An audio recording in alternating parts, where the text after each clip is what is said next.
Kisah Prabu Siliwangi dikejar Raden Kian Santang, dan sejarah asal-usul penamaan tempat di tanah Pasundan.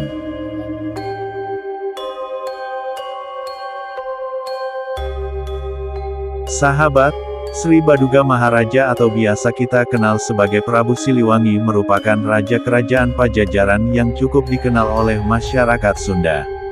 Di Kabupaten Garut, Prabu Siliwangi memiliki salah satu cerita, yaitu saat dikejar oleh anaknya, Prabu Kian Santang atau Raden Sangara, atau Syekh Sunan Rohmat Suci untuk diajak masuk Islam.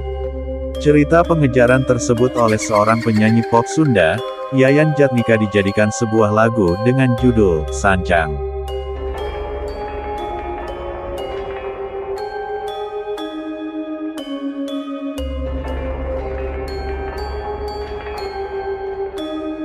Sejarawan dan budayawan Garut, Warjita mengatakan bahwa proses pengejaran yang dilakukan oleh Prabu Kian Santang terhadap ayahnya itu berawal dari Bogor dan berakhir di hutan Sancang, yang saat ini masuk wilayah Kecamatan Cibalong, Kabupaten Garut. Aksi pengejaran yang dilakukan Prabu Kian Santang, dilakukan setelah ia memeluk agama Islam. Setelahnya, ia mendapat tugas untuk bisa mengislamkan sang ayah yang merupakan Raja Pajajaran, Prabu Siliwangi. Dalam proses pengejaran terhadap Prabu Siliwangi di Garut, menurut Warjita, menjadikan sejumlah tempat saat ini dinamai dari hasil ucapan dan perilakunya.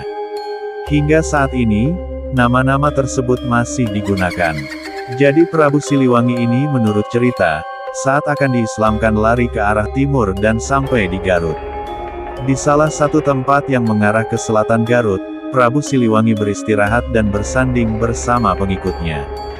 Tempat istirahat itu kini dinamai Muara Sanding, wilayah Kecamatan Garut Kota.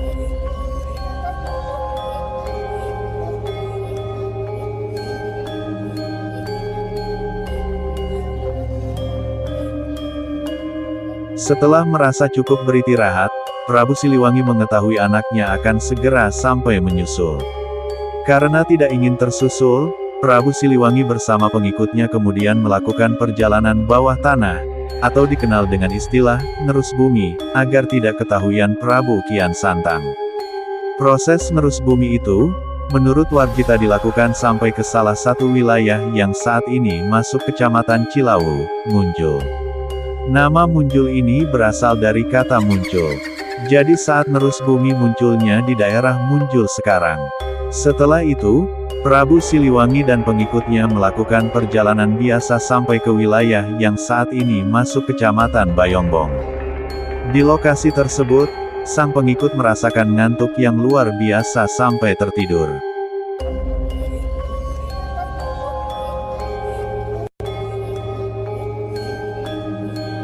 Rupanya, saat tidur itu para pengikut diketahui sampai mendengkur, atau dalam bahasa sudah disebut, kerek, karena saking capek.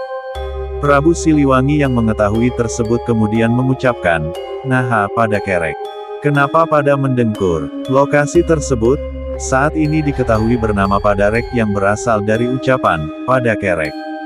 Perjalanan pun kemudian dilanjutkan sang raja hingga sampai di dataran tinggi, yang lokasinya tidak terlalu jauh dari Gunung Cikuray. Karena tingginya posisinya, membuatnya dirinya sadar akan terlihat oleh anaknya sehingga mengingatkan pengikutnya.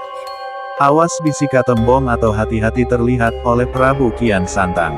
Karena ucapan itu, lokasi tersebut pun kini dikenal dengan Desa Panembong, Kecamatan Bayongbong. Prabu Siliwangi, saat itu bersama pengikutinya kemudian beristirahat di wilayah tersebut, tepatnya di daerah Kabuyutan Ciburut dan sempat membuat tempat istirahat. Lokasi itu kini, dinamai Situs Ciburuy.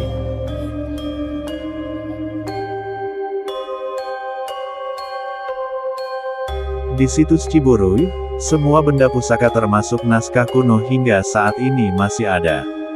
Di lokasi yang sama juga, diketahui terdapat sebuah batu yang dinamai Batu Pangsujudan atau batu tempat bersujud.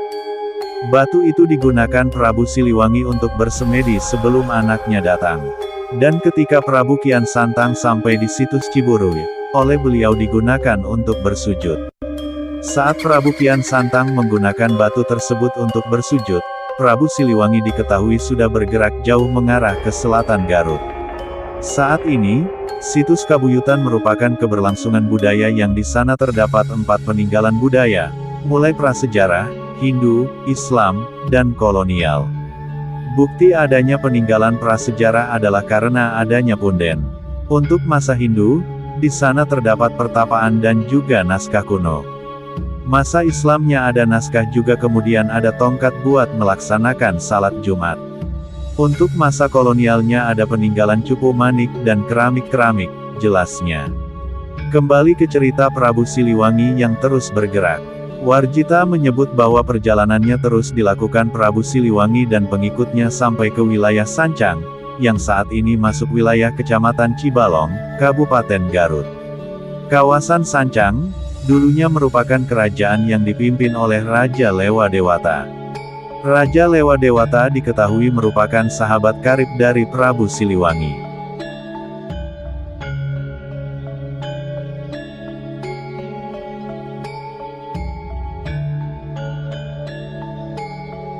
Di Sancang ini, Prabu Siliwangi kemudian menghilang tanpa jejak atau di masyarakat kita dikenal dengan istilah Ngahiang. Namun ada juga yang meyakini bahwa Prabu Siliwangi ini menjelma menjadi harimau putih, sedangkan pengikutnya menjadi harimau Sancang. Saat Prabu Siliwangi, Ngahiang, Sancang yang tadinya kerajaan berubah menjadi hutan lebat. Saat ini, hutan tersebut dikeramatkan oleh sejumlah warga.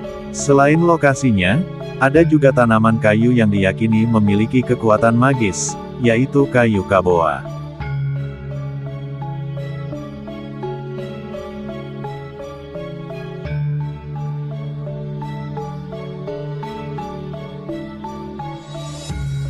Nah, itulah sahabat, kisah Prabu Siliwangi dikejar oleh anaknya sendiri, yaitu Raden Kian Santang.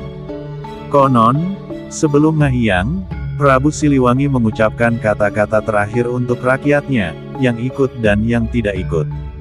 Insya Allah, admin akan bahas di video yang akan datang. Akhir kisah, wassalamualaikum warahmatullahi wabarakatuh.